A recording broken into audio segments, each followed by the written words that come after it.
Rebonjour à toutes et à tous et bienvenue au Trésor du Daytrader. Yoav Nizar pour vous retrouver pour un point de marché à la mi-séance. Mais avant tout, je vous laisse prendre connaissance de l'avertissement lié au risque de trading.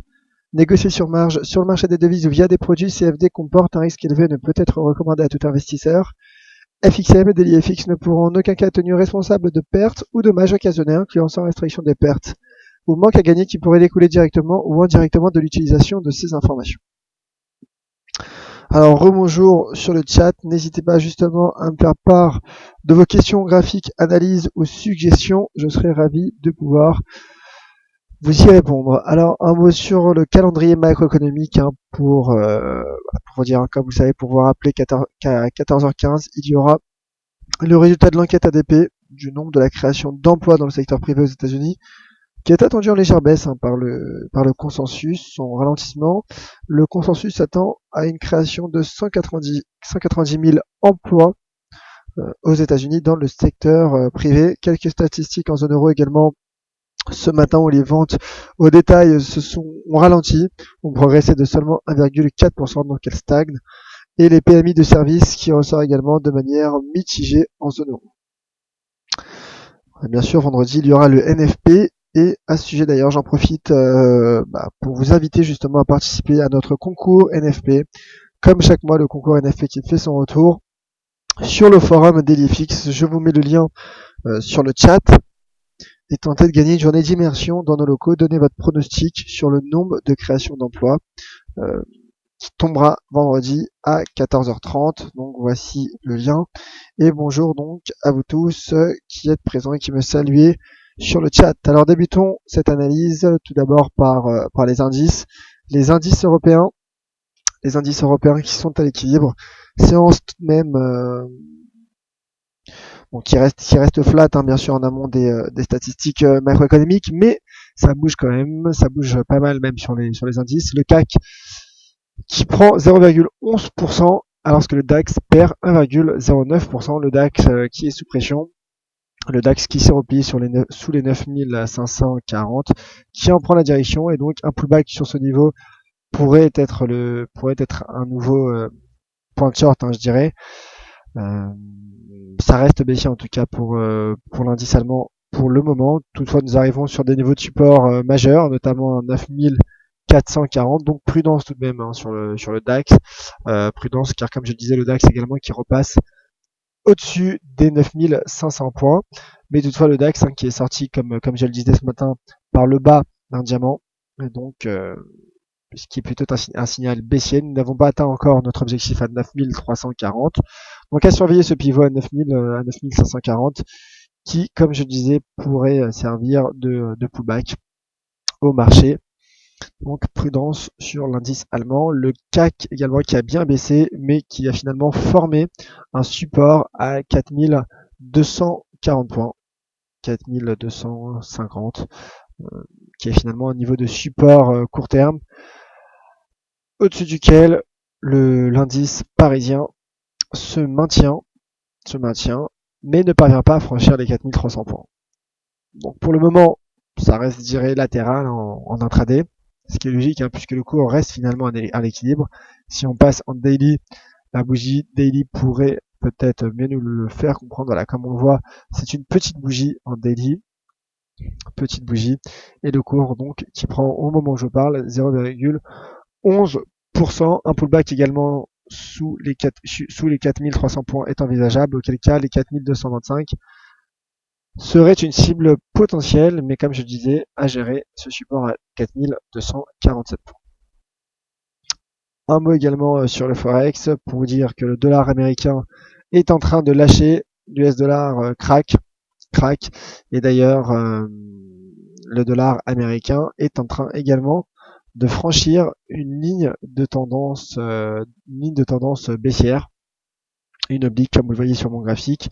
Le dollar américain est sur des niveaux majeurs, et est en difficulté, repasse sous les 12 220 points, et donc ce qui profite opère en dollars, tel que l'AUD USD qui est bullish, l'AUD USD donc qui se dirige vers les 0,71, Ça reste donc bullish sur les 0,70 bien évidemment.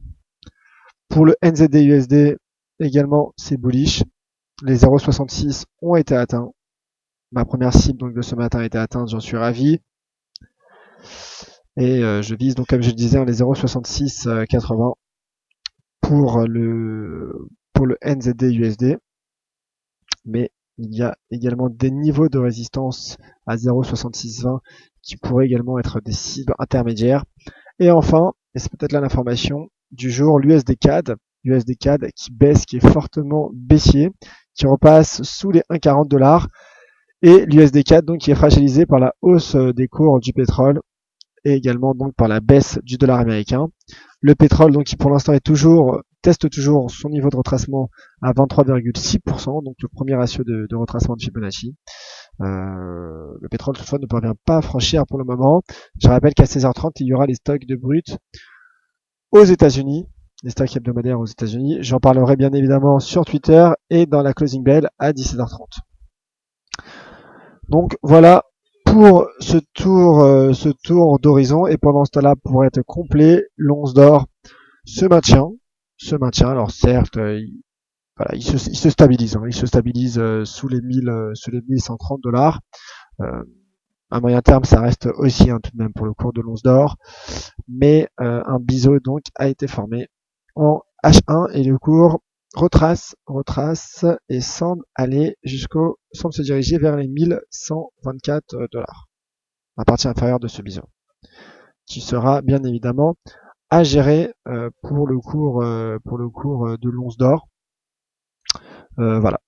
Repli donc pour le cours de l'once d'or, comme je le disais ce matin, j'attends les replis et que le cours arrive sur des niveaux de support pour avoir des bons points d'entrée de position à l'achat, notamment sur le métal jaune. Alors passons aux questions de la part de Ririben. A-t-on une résistance en D1 sur l'euro-dollar? Alors, l'euro-dollar.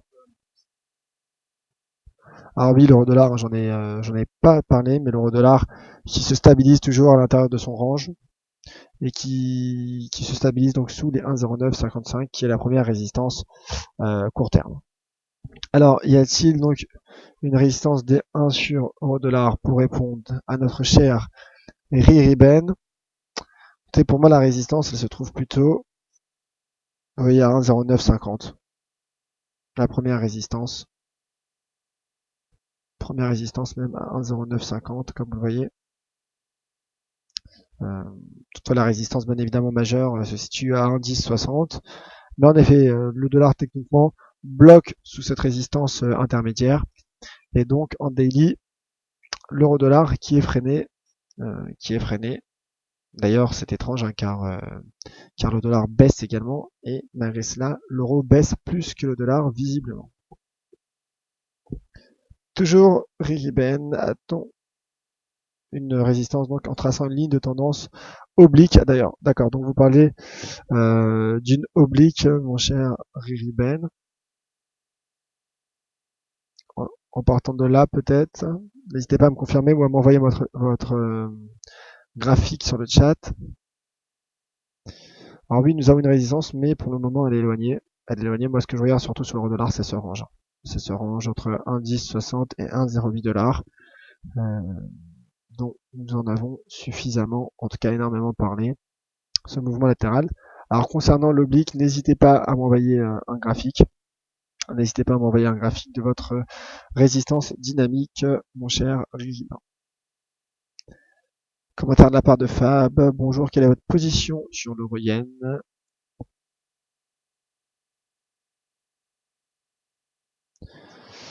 Le yen se renforce, mais reste fragile.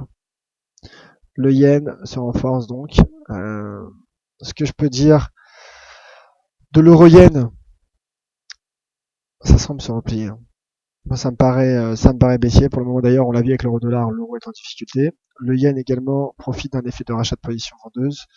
Mais toutefois, sur du moyen terme, l'euro-yen pourrait rebondir que comme je disais, le yen est en difficulté. Il y a un niveau de support également à 127 yens qui tient pour le moment les cours, qui tient les cours. Et également et surtout cette oblique, ce biseau que le yen donc ne parvient pas, que le taux de change ne parvient pas à franchir, à sortir par le haut. Donc c'est la raison pour laquelle pour le moment le cours est sous pression, techniquement et fondamentalement. Toutefois, comme je le disais, le yen pourrait repartir à la baisse. Mais bon, pour le moment, ça reste baissier. En unité de temps inférieure, voilà, ça reste baissier. Mais ça commence à se stabiliser sous un support à 130,44.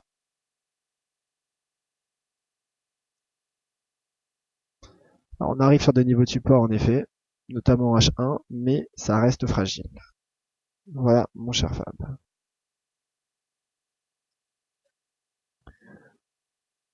Alors, question de la part de Parfil. Ce rebond du pétrole anticipe-t-il la publication des stocks avec un risque de volatilité juste avant les chiffres? Merci. Bah écoutez, oui, tout à fait, mon cher Parfil. Il y aura une forte volatilité, comme chaque mercredi après-midi, sur les cours du pétrole. Et donc notamment l'USD CAD à surveiller, les paires en dollars canadiens. Toutefois, donc, est-ce que c'est l'anticipation de la publication? Je ne crois pas. Je pense que l'anticipation a été faite hier avec l'annonce du consensus, puisque le consensus s'attend à un restockage important de 4 800 000 barils, si je ne m'abuse. Donc, je pense que ce restockage a été anticipé déjà hier, avec notamment la publication des stocks de l'agence Petroleum Institute, donc qui est l'institut pétrolière également de statistiques américaines, au même titre que l'agence d'information de l'énergie, qui a annoncé un stockage hebdomadaire, un restockage de 3 800 000 barils la semaine précédente. Donc tout ceci a mis sous pression le marché, le cours du pétrole, le prix du pétrole, et donc le cours du pétrole qui rebondit certes, mais qui reste fragile, et je surveille, comme vous l'avez compris, cette zone entre les 23,6 de retracement de Fibonacci et les 29,50 qui est un niveau de support. Alors oui, mon cher visiteur, j'ai parlé du DAX, petite séance de rattrapage rapidement. Donc le DAX qui se stabilise mais qui reste baissier.